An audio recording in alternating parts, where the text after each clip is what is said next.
వీడియోకి అందరికీ స్వాగతం. ఈ వీడియో నుంచి మనం ES6 ఫీచర్స్ స్టార్ట్ చేస్తున్నాం. ES6 ఫీచర్స్ అంటే ఏంటి? అవి ఎందుకు ఉపయోగపడతాయి అనేది ఈ వీడియోలో తెలుసుకుందాం. ఓకేనా?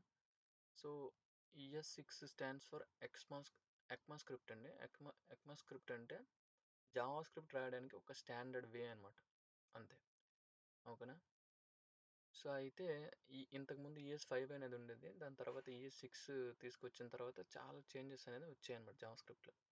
ఇందులో కీ పాయింట్స్ ఏంటంటే, సో జావా స్క్రిప్ట్ రాయడాన్ని మోర్ రీడబుల్ చేశారు, మెయింటైనబుల్, ఎఫిషియెంట్ చేశారనమాట.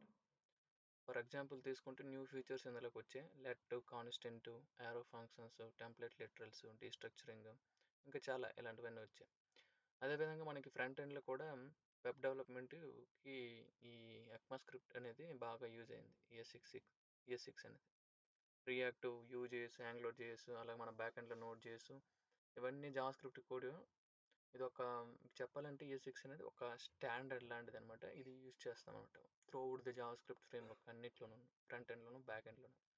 ఫర్ ఎగ్జాంపుల్కి మనం తీసుకున్నట్లయితే ఇంతకుముందు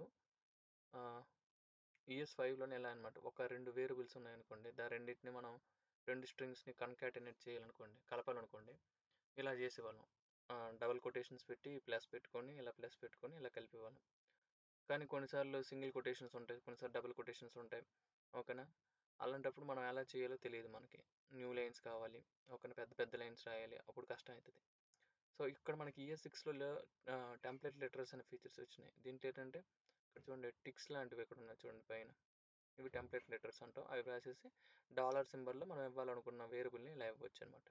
సో ఇలాంటి ఫీచర్స్ చాలా వచ్చాయి. ఇలా రావడం వల్ల ES6 అనేది బాగా ఇంపార్టెంట్ అయింది.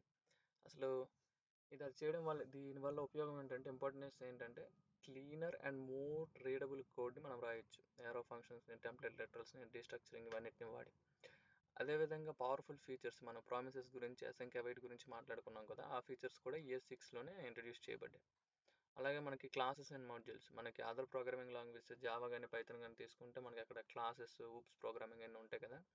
సో ES6 వచ్చిన తర్వాత జావా స్క్రిప్ట్లో కూడా మనం క్లాసెస్, మాడ్యూల్స్ ఇవన్నీ కూడా చేయొచ్చు. ఓకేనా? అలాగే ఇది అన్ని బ్రౌజర్స్లోను, నోడ్.js సపోర్ట్ చేయబడుతుంది. ఓకేనా? Throughout the Java script frameworks ఏవైతే ఉన్నాయో అన్నిట్లోనూ. అలాగే ఇది నేర్చుకోవడం వల్ల మనకి మిగతా ఏవైనా సరే ఫ్రేమ్వర్క్స్ మీరు ఫ్రంట్ ఎండ్లో కానీ నేర్చుకోవాలనుకున్నా, బ్యాక్ ఎండ్లో ఇంకా అడ్వాన్స్ చేయాలనుకున్నా కూడా డెవలప్మెంట్ అనేది ఈజీ అవుతుంది. ఇది ES6 తాలుగా ఇంపార్టెన్స్, అసలు ES6 అంటే ఏంటి అనేది. ఇది ఒక స్టాండర్డ్ అనమాట. ఇందులో ఉన్నవన్నీ కూడాను రానున్న వీడియోస్లో నేను చెప్తాను. Thank you for listening.